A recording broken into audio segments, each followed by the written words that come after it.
Hello, third graders. Welcome back to Miss Nazaripour reading Roald Dahl's Matilda. And today we have a guest. Lulu's here to hear the book. So thanks for joining me during your lunch hour. While you eat, I'm going to read to you. Today we have a new chapter called Bruce Bogtrotter and the Cake. Remember that on Saturday we read about how Miss Trunchbull did terrible things, including throwing Amanda, remember Amanda, by her pigtails. She's a horrible lady. And we met a new character, Hortensia, who told us all about the terrible things Miss Trunchbull did. Today you're going to learn about one other terrible thing this horrible lady did. And she did it to Bruce Bogtrotter and the cake. How can she get away with it? Lavender said to Matilda. Surely the children go home and tell their mothers and fathers. I know my father would raise a terrific stink if I told him the headmistress had grabbed me by the hair and slung me over the playground fence. No, he wouldn't, said Matilda. And I'll tell you why. He simply wouldn't believe you. Yes, he would. He wouldn't, Matilda said, and the reason is obvious. Your story would sound too ridiculous to be believed. And this is the Trunchbull's great secret. What is? Lavender asked. Matilda said, never do anything by halves if you want to get away with it. Be outrageous. Go the whole hog. Make sure everything you do is so completely crazy, it's unbelievable. No parent is going to believe this pigtail story, not in a million years. Mine wouldn't. They'd call me a liar. In that case, Lavender said, Amanda's mother isn't going to cut off her pigtails. No, she isn't, Matilda said. Amanda will do it herself. You see if she doesn't. Do you think she's mad? Lavender asked. And remember, third graders, mad in this case means crazy. Who? The Trunchbull. No, I don't think she's mad, Matilda said. But she's very dangerous. Being in the school is like being in a cage with a cobra. You have to be very fast on your feet. They got another example of how dangerous the headmistress could be on the very next day. During lunch, an announcement was made that the whole school should go into assembly hall and be seated as soon as the meal was over. When all the 250 or so boys and girls were settled down in assembly, the Trunchbull marched to the platform. None of the other teachers came in with her. She was carrying a writing crop. It's like a cane almost. In her right hand, she stood up there on center stage in her green breeches with legs apart and writing crop in hand, glaring at the sea of upturned faces before her. What's going to happen? Lavender whispered. I don't know, Matilda whispered back. The whole school waited for what was coming next. Bruce Bogtrotter, the Trunchbull barked suddenly. Where is Bruce Bogtrotter? A hand shot up among the seated children. Come up here, the Trunchbull shouted, and look smart about it. An 11-year-old boy who was decidedly large and round stood up and waddled briskly forward. He climbed up to the platform. Stand over there, the Trunchbull ordered, pointing. The boy stood to one side. He looked nervous, and that is why he looked nervous. I would look nervous if I were standing in front of the Trunchbull too. He knew very well he wasn't up there to be presented with a prize. He was watching the headmistress with an exceedingly wary eye, and he kept edging farther and farther away from her with little shuffles of his feet, rather as a rat might edge away from a terrier that is watching it from across the room. His plump, flabby face had turned gray with fearful nervousness. His stockings hung about his ankles. This clot, boomed the headmistress, pointing the writing crop at him like a cane. This blackhead, this foul carbuncle, this poisonous pustule that you see before you is none other than a disgusting criminal, a denizen of the underworld, a member of the mafia. Who, me? Bruce Bogtrotter said, looking genuinely puzzled. A thief, the Trunchbull screamed. A crook, a pirate, a brigand, a rustler. Steady on, the boy said. I mean, dash it all, headmistress. Do you deny it, you miserable little gumboil? Do you plead not guilty? I don't know what you're talking about, the boy said, more puzzled than ever. I'll tell you what I'm talking about, you sub-rattling little blister, the Trunchbull shouted. Yesterday morning during break, you sneaked like a serpent into the kitchen and stole a slice of my private chocolate cake from my tea tray. That tray had just been prepared for me personally by the cook. It was my morning snack. And as for the cake, it was my own private stock. That was not boy's cake. You don't think for 1 minute I'm going to eat the filth I give to you. That cake was made with real butter and real cream. And he, that robber bandit, the safecracker, the highwayman, standing over there with his socks around his ankles, stole it and ate it. I never did, the boy exclaimed, turning from gray to white. Don't lie to me, Bogtrotter, barked the Trunchbull. The cook saw you. What's more, she saw you eating it. The Trunchbull paused to wipe a fleck of froth from her lips. This kid is in trouble, you guys. When she spoke again, her voice was suddenly softer, quieter, more friendly. And she leaned towards the boy, smiling. You like my special chocolate cake, don't you, Bogtrotter? It's rich and delicious, isn't it, Bogtrotter? Very good, the boy mumbled. The words were out before he could stop himself. You're right, the Trunchbull said. It is very good. Therefore, I think you should congratulate the cook. When a gentleman has had a particularly good meal, Bogtrotter, he always sends his compliments to the chef. You didn't know that, did you, Bogtrotter? But those who inhabit the criminal underworld are not noted for their good manners. The boy remained silent. Cook, the Trunchbull shouted, turning her head towards the door. Come here, cook. Bogtrotter wishes to tell you how good your chocolate cake is. The cook, a tall, shriveled female who looked as though all of her body juices had been dried out of her long ago in a hot oven, walked on the platform wearing a dirty white apron. Her entrance had clearly been arranged beforehand by the headmistress. Now then, Bogtrotter, the Trunchbull boomed, tell cook what you think of her chocolate cake. Very good, the boy mumbled. You could see he was now beginning to wonder what all this was leading up to. The only thing he knew for certain was that the law forbade the Trunchbull to hit him with the riding crop that she kept smacking against her thigh. That was some comfort, but not much, because the Trunchbull was totally unpredictable. There you are, cook, the Trunchbull cried. Bogtrotter likes your cake. He adores your cake. Do you have any more of your cake you could give him?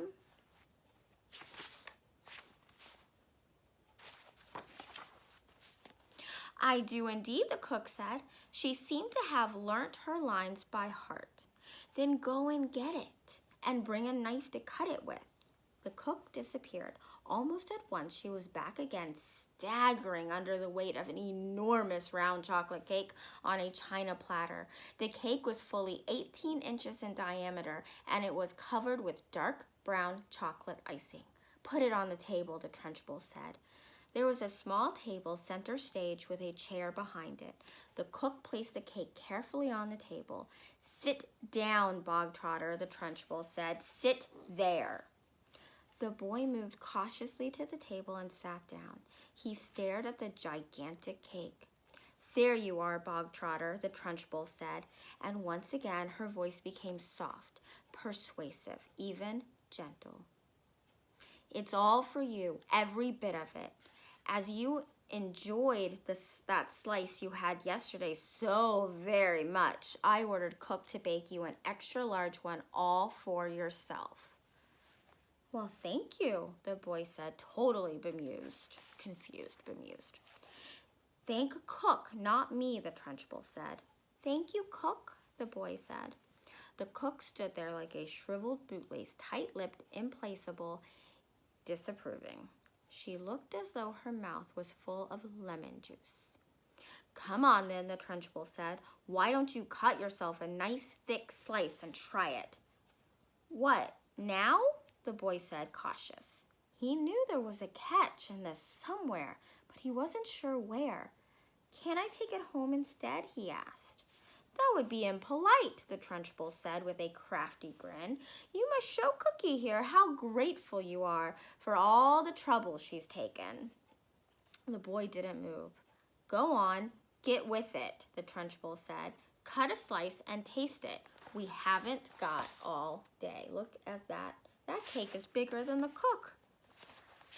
The boy picked up the knife and was about to cut the cake when he stopped. He stared at the cake. Then he looked up at the Trunchbull, then at the tall, stringy cook with her lemon juice mouth. All the children in the hall were watching tensely, waiting for something to happen. They felt certain it must. The Trunchbull was not a person who would give someone a whole chocolate cake to eat just out of kindness. Many were guessing that it had been filled with pepper or castor oil or some other foul-tasting substance that would make the boy violently sick. It might even be arsenic, and he would be dead in 10 seconds flat. Or perhaps it was booby-trapped, and the whole thing would blow up the moment it was cut, taking Bruce Bogtrotter with it. No one in the school put it past the Trunchbull to do any of these things. I don't want to eat it, the boy said. Taste it, you little brat, the Trunchbull said. You're insulting the cook. Very gingerly, the boy began to cut a thin slice of the vast cake. Then he levered the slice out. Then he put down the knife and took the sticky thing in his fingers and started very slowly to eat it. It's good, isn't it? The Trunchbull asked. Very good, the boy said, chewing and swallowing. He finished the slice. Have another, the Trunchbull said. That's enough, thank you, the boy murmured. I said, have another, the Trunchbull said, and now there was an altogether sharper edge to her voice. Eat another slice, do as you're told. I don't want another slice, the boy said. Suddenly, the Trunchbull exploded. Eat, she shouted, banging her thigh with the riding crop. If I tell you to eat, you will eat. You wanted cake, you stole cake. And now you've got cake. What's more, you're going to eat it. You do not leave this platform, and nobody leaves this hall until you have eaten the entire cake that is sitting there in front of you. Do I make myself clear, Bogtrotter? Do you get my meaning? The boy looked up at Trunchbull. Then he looked down at the enormous cake. Eat, eat, eat, the Trunchbull was yelling. Very slowly, the boy cut himself another slice and began to eat it. Matilda was fascinated. Do you think he can do it? She whispered to Lavender. No, Lavender whispered back. It's impossible. He'd be sick before he was halfway through. The boy kept going. When he had finished the second slice, he looked up at the Trunchbull, hesitating. Eat, she shouted. Greedy little thieves who like to eat cake must have cake. Eat faster, boy, eat faster. You don't want to be here all day, and don't stop like you're doing now. Next time you stop before it's all finished, you'll go straight into the chokey, and I shall lock the door and throw the key down the well. The boy cut a third slice and started to eat it. He finished this one quicker than the other two, and then when that was done, he immediately picked up the knife and cut the next slice. In some peculiar way, he seemed to be getting into his stride. Matilda watched closely, saw no signs of distress in the boy yet. If anything, he seemed to be gathering confidence. He went along. He's doing well, she whispered to Lavender. He'll be sick soon, Lavender whispered back. It's going to be horrid. When Bruce Bogtrotter had eaten his way through half of the enormous cake, he paused for just a couple of seconds and took several deep breaths. The Trunchbull stood with hands on hips, glaring at him. "Get on with it," she shouted. "Eat it up." Suddenly, the boy let out a gigantic belch, which rolled around the assembly hall like thunder. Many of the audience began to giggle. "Silence," the Trunchbull shouted.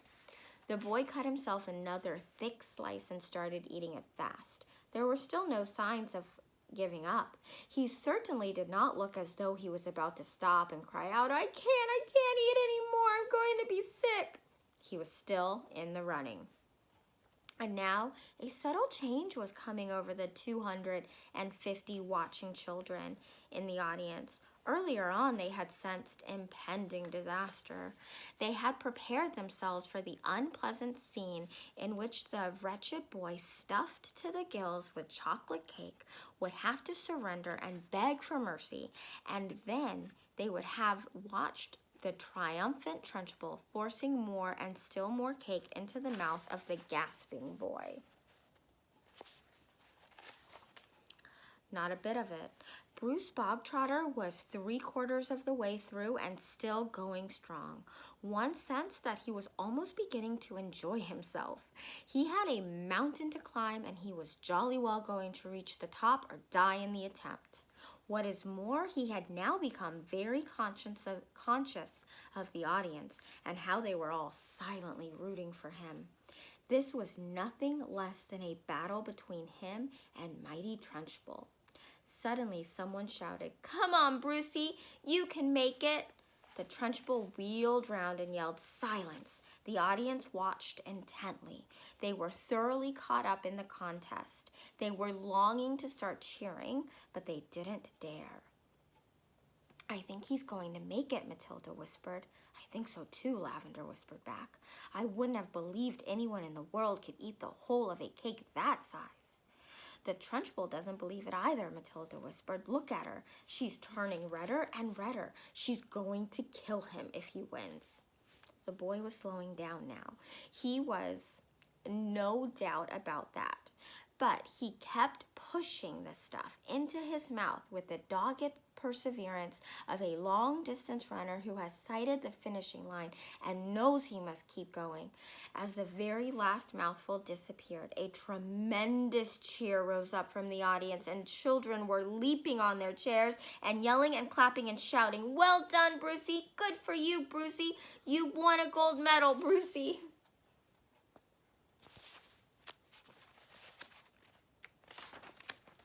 The Trunchbull stood motionless on the platform. Her great horsey face had turned the color of molten lava, and her eyes were glittering with fury. She glared at Bruce Bogtrotter, who was sitting on his chair like some huge overstuffed grub. Replete, comatose, unable to move or to speak, a fine sweat was beading his forehead, but there was a grin of triumph on his face. Suddenly, the Trunchbull lunged forward and grabbed the large, empty china platter on which the cake had rested. She raised it high in the air and brought it down with a crash right on the top of the wretched Bruce Bogtrotter's head, and pieces flew all over the platform. The boy was by now so full of cake he was like a sack full of wet cement, and you couldn't have hurt him with a sledgehammer. He simply shook his head a few times and went on grinning. "Go to blazes!" screamed the Trunchbull, and she marched off the platform, followed closely by the cook. All right, third graders, I hope that you enjoyed that chapter. I hope you're enjoying your lunch. Meet me here tomorrow for lunch with Matilda, and we'll be reading the chapter about Lavender. All right, third grade, talk soon.